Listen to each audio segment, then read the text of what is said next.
कफ ज़्यादा है मेरे शरीर में, तो क्या करें कि गला ठीक रहे? इस जन्म में कभी आपका गला खराब नहीं होगा। क्या क्या?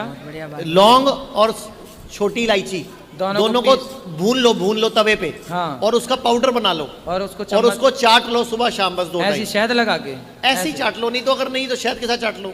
नहीं, ये तो आप ठीक कह रहे हैं, मैं इसको ट्राई करूंगा। ये लता मंगेशकर करती थी, आशा भोसले करती थी, सब बड़े बड़े गायक करते हैं।